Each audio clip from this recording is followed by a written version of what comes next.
name is David Molden. I'm living and working in Nepal, serving our organization ICIMOD, International Center for Integrated Mountain Development, is for mountains and people of the what we call the Hindu Kush Himalayan region, so the Himalayas, in Nepal, Bhutan, India, China, Afghanistan, Pakistan, Bangladesh, and Myanmar. And I have been working in my career on issues of water management, say for about 30 years, mostly across Asia and Africa. And a lot of that is looking at how people manage the water resources, also looking at how governments manage the water resources, both at a community level, but also larger scale river basins. So at ICIMOD, my organization, I'm the director. We take a very integrated, holistic view on natural resource management, of which water is quite important. And so, I mean, what I'd like to do is perhaps a more kind of my experience and my working also can bring it to a global setting as well. But basically, we're far from providing that human right to water to many people. That's very much my experience. If I look across the region we work, many people still struggle with access to water in the hills and mountains. Also in my experience in sub-Saharan Africa, similar. But it's not just the basic needs for water. That's one thing for cleaning, drinking. Many times it's that additional value that water has for productive use, or even for religious or ceremonial purposes.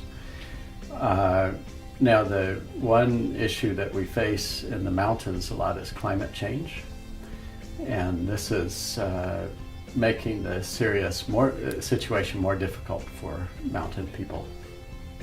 And so what we see in our region now are a lot of the villages or a lot of the communities are dependent on spring sources. Those spring sources are drying up. Now, that's not necessarily climate change. That's the way people manage water, manage the natural resources. But it does make the situation more difficult. But on top of that, there's situations we have in the high mountains, a lot of glacial melt, and a lot of the communities directly dependent on those glaciers actually have a very much changed water situation. In fact, there's situations of some villages that had to be abandoned because they did not have the water resources. Sometimes with the climate situation, we speak a lot about the use of water, but actually people are in danger. The hazard of floods and droughts has increased as well. So there's a real situation of vulnerability to flooding in our region due to climate change. Now, a lot of that is climate change. A lot of that is the way people manage the situation as well. So we have, I think, with growing population, changing, limited supplies, kind of looking across the globe, there's many, many hotspots where we have to think of water as a basic right. I think what's important for us with that message is here we have a religious leader, telling us that water is important, right? So it does give us a rallying point, and I think there's an incredibly important role of religious leaders to really carry that message forward. Water is a human right, just to make sure we're focused on that issue.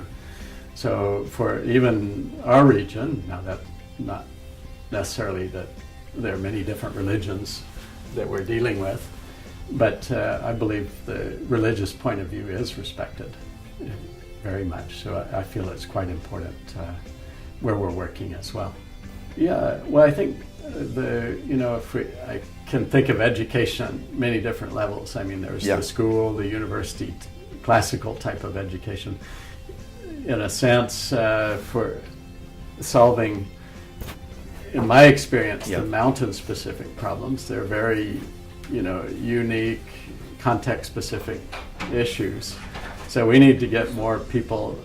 The classical education needs to focus on the issue, the very difficult issue of provision of water. But I think there's more than that. It's actually education of a more general public, right, on the issues, so that we can really put our minds and our energy as a global community into this important topic. So I believe getting that message out, educating a more global public is quite important for this as well. That's absolutely true.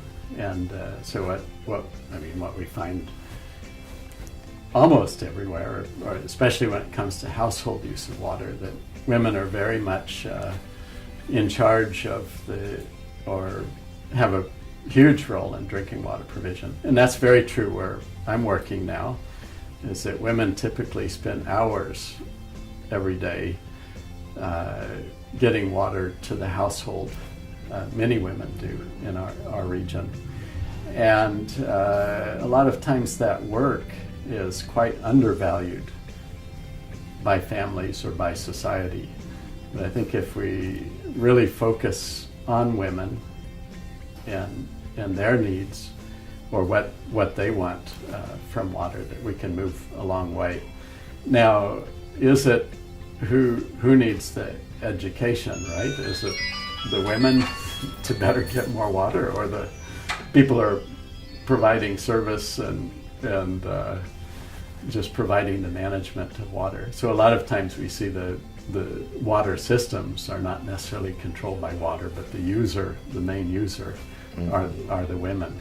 So I think it's getting the women voice, the women educating everybody else perhaps is more important than anything else. I'm looking again in the region where I work, and a lot of NGOs have certainly brought innovations, a lot of investment on thinking of rural water supply, a lot of investments into rural water supplies. I think in our region, perhaps communities are quite strong, right? So the local communities have very ingenious and indigenous systems of water, right? And so I think, say around Spring Source, are managed to get water from the mountains to the community, and actually organizing for that to happen. Now, a lot of things have changed recently. There's been a lot of out-migration, especially of men. There's growth in population. So I think it's a real challenge to those local communities. So a challenge to either government or NGOs is to deal with those changes, to find the right technology to really work in a very context-specific local situation to solve the problems. But ultimately, we have the NGOs. I think we need a multiple range of solutions, NGOs, local communities, and government working in some way together harmoniously to figure that out. I think, we recognize that this is intensifying, access to water. And there are a range of different actions. One is the water problems themselves are very local, very site-specific, right? So it's not like you can find a solution and just go place by place. So what it's going to need is a lot of people concentrating with the ability to understand the local situation, to work with local communities. So there is a role for education, for getting that knowledge out. I think on the other hand, when we're dealing with some of the more global changes that are challenging water supply, say if we're talking about climate change again, it's it again is a global action. You know, we need to be working with the global community to say people in U.S. or Europe who are really impacting the people in the Himalayas, you know, to ultimately do something from their angle to deal with floods and droughts. So it's many different angles in this story. What do I dream? When I'm thinking about water. Yeah, of course. Yeah, of course. I dream. I mean, if I could picture,